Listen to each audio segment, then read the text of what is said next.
Midt i landet, midt i øhavet, midt i naturen. Svendborg er forkælet med omgivelserne. Da jeg sådan kører over turdæmning, og jeg møder vandet og det der, så er jeg hjemme. Så mærker man sådan en indre ro af, nu er man her, hvor man skal være. Jeg er meget, meget forelsket i Svendborg. Vi sidder her en augustdag i solskin, og det er simpelthen mit billede af byen.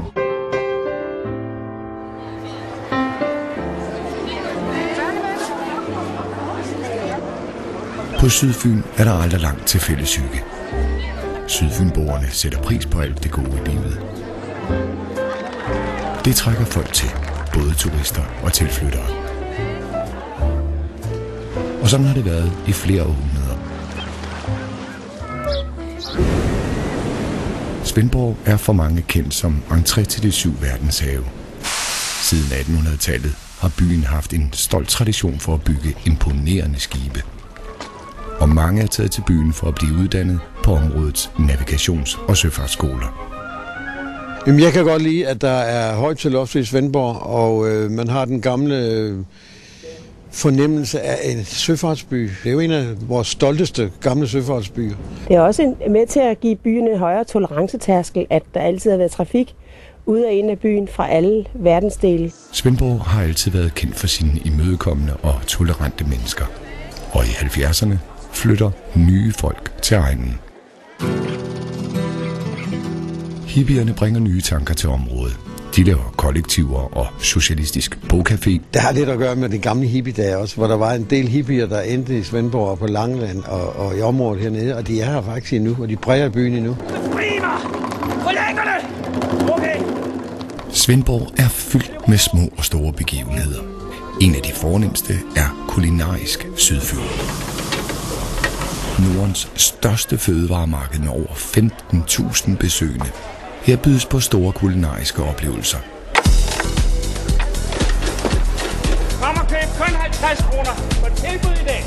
Dejlige tapas lavet i Fynske Stjernekok. Kom og køb kun 50 kroner. Så er der tapas. Mottoet er smag med holdning, og smagsprøver, dem er der nok af. Jeg synes, at det er fedt, at man har alle de der forskellige økologiske ting, og man kan komme ind og prøvesmage. Og jamen, jeg synes, det er et fedt marked. 5 gange rundt lidt løb. Første torsdag i august har der i mange år været holdt den traditionsrige Gammel Torvedag. Her skruer hele byen tiden 100 år tilbage. Et af de kendte orkestre er kommet til byen i flere årtier. Og det er der en særlig grund til. Svendborg er først og fremmest elskelighed. Jeg er kommet i byen i 30 år, og derfor ved jeg, hvad jeg snakker om. Det er først og fremmest elskelighed og en åbenhed. Så er det også en tendens til at være hyggelig. Meget hyggelig. Så skal det ikke spille.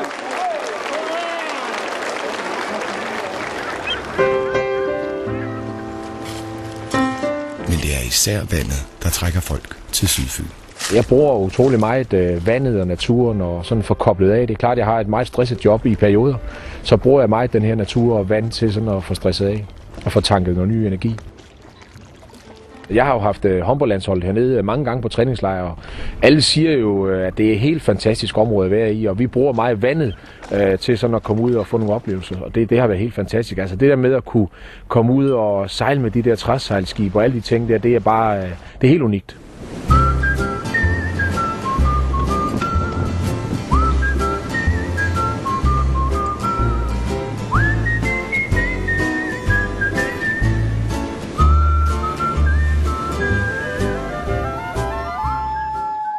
Men det er ikke rart og hyggeligt, det hele.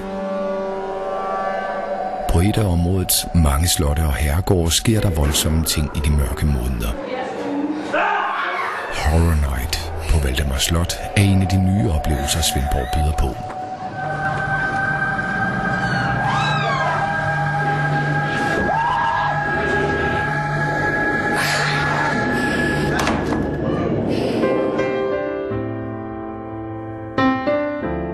Det helt unikke miljø er også en af grundene til, at Svendborg er blevet optaget som Danmarks første sit-as-slow-by. I Svendborg vil vi nemlig forstærke muligheden for at leve det gode liv.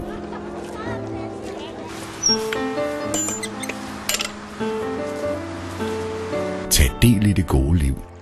Velkommen til Svendborg.